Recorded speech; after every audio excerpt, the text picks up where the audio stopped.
Ah, there you are. Slipping back into my timeline again, are you? Welcome to MindShift HQ, where your inner world becomes your greatest technology. Shift the mind, elevate the self. Yes. Now, before we jump into today's episode, Your Mind is Not Yours, Here's Why, I should warn you. People hear that title and instantly go, "Oh great, is he about to steal my brain?" Relax. If I wanted your mind, I'd have taken the good thoughts already. Trust me, they're still in there, somewhere. Probably under the anxiety pile. Anyway, don't worry, your mind isn't mine. Not officially. The paperwork takes forever. All right, come on. Let's begin the shift. Every journey begins with a shift, sometimes subtle, sometimes sudden, but always undeniable. And in the next few moments, you're going to step into a perspective most people spend their whole lives missing. Your mind is not yours, not in the way you think. And once you understand what that truly means, you'll never see your thoughts the same way again. Most of the thoughts you experience each day were never consciously chosen by you. They were shaped by childhood, habits, experiences, and the people who spoke into your life before you ever had the power to question them. Your mind is a collection of patterns, a playlist created by the past. And yet, for most people, that playlist becomes their identity. But here's the truth. You are not the mind. You are the one who watches the mind. Think about the last thought that appeared in your head. Did you choose it? Did you sit down and decide, "I'm going to think this exact sentence right now"? Of course not. It just appeared, uninvited, automatic, almost mechanical. But something interesting happens when you begin to question this automatic flow.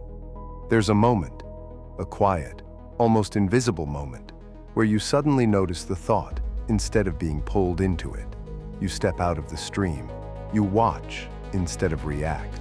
You observe instead of obey. That moment is powerful because it reveals something most people never realize. If you can observe the mind, you cannot be the mind. Imagine a thought pops up. "I'm not good enough." Before, you'd feel the emotion instantly. You'd believe it without hesitation. You'd spiral. But in the observer state, something new happens. You see the thought the way you'd see a cloud passing by, temporary, shapeless, not a reflection of who you are. And slowly, the thought loses power, not because you fought it, but because you didn't fuse with it. This is where real change begins. When you start living from the observer state, your inner world shifts first, and the outer world follows. Your anxiety softens, because you're no longer living inside every fear. You're watching the fear from the outside, and that alone changes its grip on you. Your decisions become clearer. You no longer jump from impulse to impulse. You see the space between thought and action, and you choose from clarity instead of panic. Your emotional reactivity fades. Arguments don't hit as deeply. Triggers don't hook you the same way.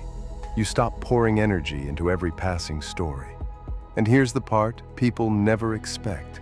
Your energy returns. The exhaustion you felt wasn't from life. It was from constantly fighting your mind. When you stop fighting, your system becomes lighter, more present, more alive. And then the outside world begins to shift. Conversations become smoother. You listen better, you respond better, and people feel that difference instantly. Opportunities appear, not magically, but because you stop acting from fear and start acting from awareness. Conflicts resolve faster, not because you avoid them, but because you're not fueling them with emotional wildfire. Your timing improves. You sense when to move and when to wait. You stop forcing life and start flowing with it. And then, synchronicities. Moments lining up, patterns repeating, doors opening exactly when you're ready. life begins to feel less random, more aligned. Not because the universe changed, but because you changed the way you meet it. All of this comes from one simple realization. You are the observer, not the noise you're observing. The mind is loud, awareness is quiet, but the quiet one is the real you. And once you begin living from that place, life stops happening to you and starts happening with you. Your mind is not yours. It never was. But your awareness, your presence, that is the part of you no story can touch. This is just the beginning. Welcome to MindShift HQ. Your observer journey starts now. What? Sorry. Almost dozed off there. Too much enlightenment. It gets warm. If this little shift whispered something true to you, don't keep it locked in your head. Go on, like, subscribe, and share it with someone who's just barely ready to see beyond their own thoughts. Anyway, you know me. I'll slip back into your timeline again in the next shift.